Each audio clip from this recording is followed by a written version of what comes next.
Some secrets are buried so deep that even the people keeping them forget they're heroes, until someone young enough to ask the right questions stumbles across the truth. The basement of Naval Logistics Annex 14 smelled like old paper, cold metal, and floor wax. Records Room 7 was tucked behind two security doors and a faded sign that read, "Authorized personnel only." Few ever had reason to visit. Seaman Carter did. New to the base and assigned to inventory systems, Carter had been sent down to locate an old logistics manifest from 1978, some hand-signed fuel transfer record connected to a long-resolved inquiry. It sounded simple, routine, boring even, until he met her.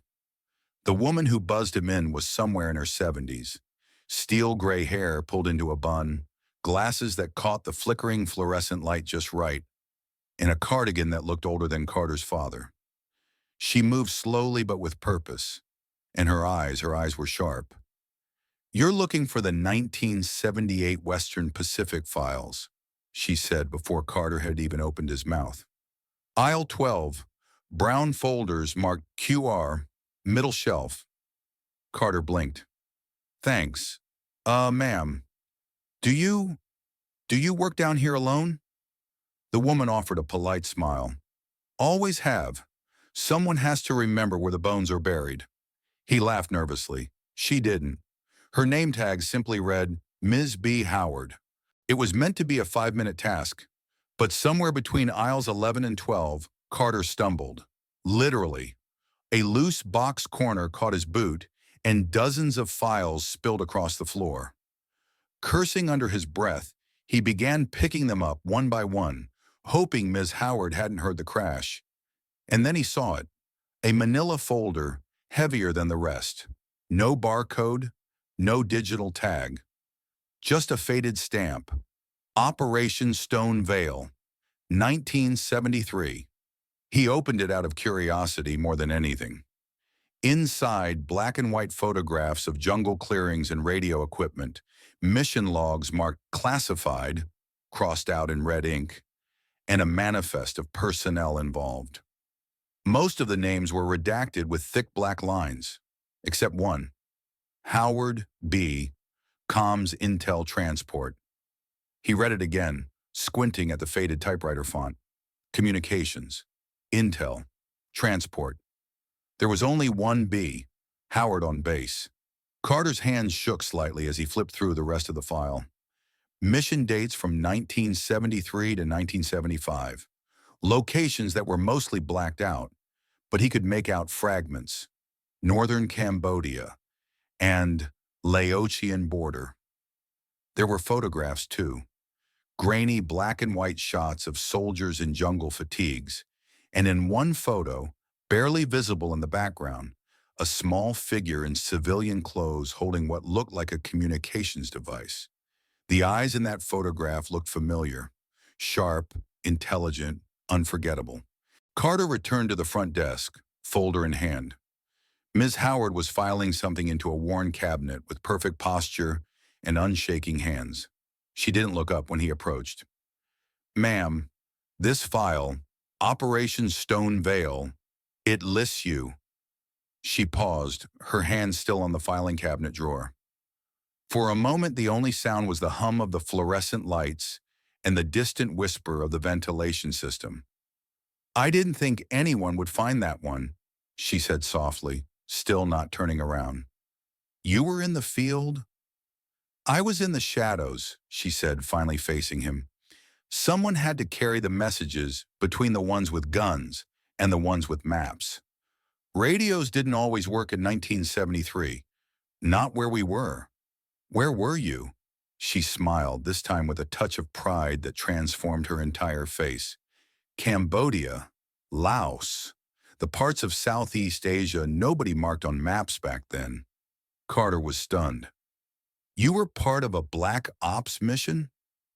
"I was part of a team, that's all." The elderly woman he'd seen as just another bureaucrat suddenly looked different. The careful way she moved, the way she'd known exactly what he was looking for. It all made sense now. But you were a civilian, Carter said, still trying to process what he was learning. Officially, Ms. Howard sat down at her desk. Unofficially, I was a Navy brat whose father was a cryptographer. I grew up around communications equipment. By the time I was 20, I could operate any radio the military had. They needed someone who could move through Southeast Asia without looking like military personnel. Someone who could carry encrypted communications between field teams and command posts without raising suspicion. Carter stared at her. You were a spy. I was a courier, she corrected gently. Though I suppose the distinction doesn't matter much when you're dodging bullets. He stood there, folder in hand, not knowing what to say. Finally, why didn't you ever tell anyone? Ms. Howard adjusted her glasses. Because the work didn't end when I came home. It just changed uniforms. What do you mean? Do you think this is just a filing job, Seaman Carter? She gestured around the basement archive. Do you think they keep classified documents in a basement with just anyone watching over them? Carter looked around with new eyes. The security doors he'd barely noticed. The cameras in the corners. The fact that Ms. Howard had buzzed him in without asking for ID, because she already knew who he was, why he was there, and what he was authorized to see. You're still in intelligence. I'm still serving, she said. Same mission, different battlefield. In Cambodia, I made sure the right information got to the right people at the right time. Here, I make sure the right information stays buried until the right people need it at the right time. Over the next hour, Ms. Howard told him stories that would never appear in any official history. How she'd carried radio codes through jungle trails for 3 years, sleeping in villages that didn't exist on any map. How she'd been extracted from Laos just days before the fall of Saigon, with intelligence that helped save dozens of American personnel. I came home in 1975, she said. Officially, I'd been working as a civilian contractor. Unofficially, I knew more about Southeast Asian communications networks than anyone else in the Pacific Fleet. So they offered me a choice: disappear into civilian life or take a position where I could continue to serve. And you chose this. I chose to keep the secrets that needed keeping and to make sure the right information found its way to the right people when it mattered. She smiled. 48 years later, I'm still doing the same job, just with better filing systems. Word spread slowly at first. Carter mentioned the discovery to his supervisor, who mentioned it to his commander, who quietly made some calls to people who specialized in verifying stories that weren't supposed to exist. 3 weeks later, Ms. Howard received an unexpected visitor. Rear Admiral Patricia Morse, Pacific Fleet Intelligence, arrived at Records Room 7 on a Tuesday morning with a small entourage and a folder of her own. Carter happened to be in the basement that day, retrieving some routine logistics files, when the security doors opened and the Admiral walked in. Ms. Howard looked up from her filing, unsurprised. Admiral, she said simply. Ms. Howard, or should I say, Agent Howard. I was never an agent, just a very good courier. Admiral Morse smiled. The intelligence community has been looking for you for 30 years. Do you know that? I assume someone would eventually connect the dots. Your work in Southeast Asia saved more lives than you know. The communication networks you helped establish, the intelligence you carried, it's still classified, but I can tell you that your service was extraordinary. Ms. Howard nodded politely. Thank you, Admiral. We'd like to offer you a formal recognition, a ceremony. The intelligence community has several commendations that were never properly presented. That's very kind, but unnecessary. Ms. Howard, the Admiral said gently, you've been hiding in plain sight for nearly 50 years. Don't you think it's time people knew what you did for your country? The old woman was quiet for a long moment, looking around the basement archive that had been her domain for decades. Finally, she spoke. If it helps young sailors like Carter understand that service comes in many forms, then yes, I suppose it's time. The recognition ceremony was held 3 months later in the main assembly hall of Naval Base Grafton. Most of the base attended, curious about the mysterious archivist who'd been honored by the Pacific Fleet Intelligence Command. Ms. Howard, now officially recognized as Barbara Howard, former intelligence courier, Operation Stone Veil, stood at the podium looking uncomfortable but dignified.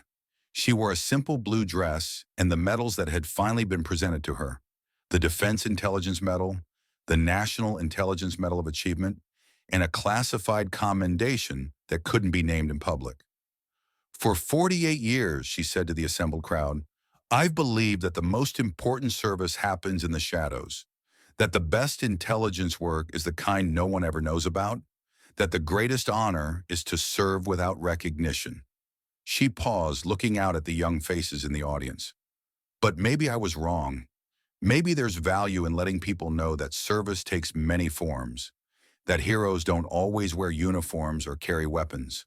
Sometimes they carry messages, sometimes they carry secrets, sometimes they just carry the truth and wait for the right moment to share it. After the ceremony, Carter approached her as she was leaving.